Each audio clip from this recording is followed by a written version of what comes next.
ako yung nag-aya ng one night stand sa kanya eh. Ikaw pa nagyaya? Oo! Baliktad na kayo, babae na nagyayaya.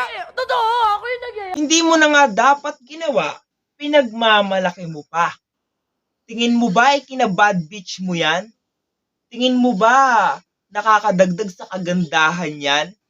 Hindi mo siguro alam na yung ginagawa mo at yung ipinagmamalaki mo sa harap ng kamera ng iilan ay nagpapaba sa value mo bilang babae sa lipunan. Ang ganda pa naman nung pangalan mo. Angela Magdalena. Sa umaga, Anghel. Sa gabi, Magdalena. Eh! Hindi mo na nga dapat ginawa, pinagmamalaki mo pa.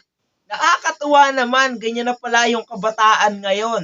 At yan na pala yung kalakaran. Na kaya pala pumupunta yung kababaihan sa bar para humanap ng one night stand. At alam ko naman na yan talaga yung maganda sa kabataan. Na ang lakas nilang mamula dun sa mga sexy star, sa mga porn star, na kesyo ganito, ganyan, masyadong madumi yung pagkatao nila, at least sila nagpapabayad kapalit nung puri nila. Karamihan, akitin mo lang basta gwapo ka, ibibigay talaga nila. Libre lang sila.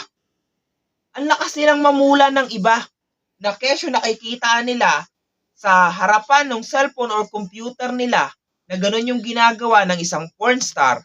Kung laitin nila, wagas talaga. Pero hindi nila napapansin yung sarili nila na mas higit pa yung dumi nila compare sa dumi ng iba. Kasi yung iba, nagpapabayad o ipinagpapalit yung puri nila para makakuha ng pera nang mabayaran yung mga expenses nila. Pero yung ibang kabataan, libre lang. Gusto lang ilang maranasan yung saya. Diba? One night stand, basta gwapo yung kasama, okay na. Pero, sila, yung iba na nilalait-lait nyo kasi napapanood nyo sa harap ng computer nyo. Kung laitin nyo sila, kala nyo, ang baba na ng reputasyon nila sa lipunan natin. Pero hindi nyo ba napansin? Karamihan ng babae na napunta sa bar, yan yung ginagawang libangan.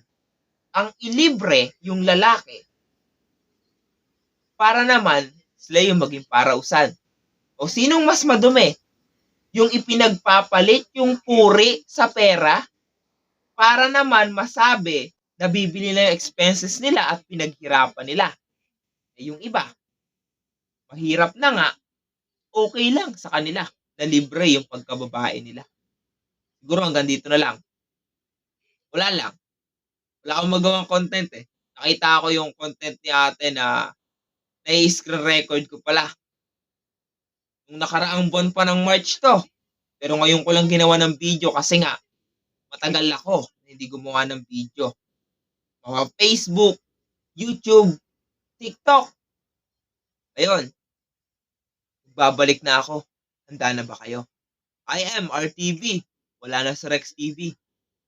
So, kasamahan niyo ba ako? O hahanapin niyo muna kung nasan uli ako. Peace out!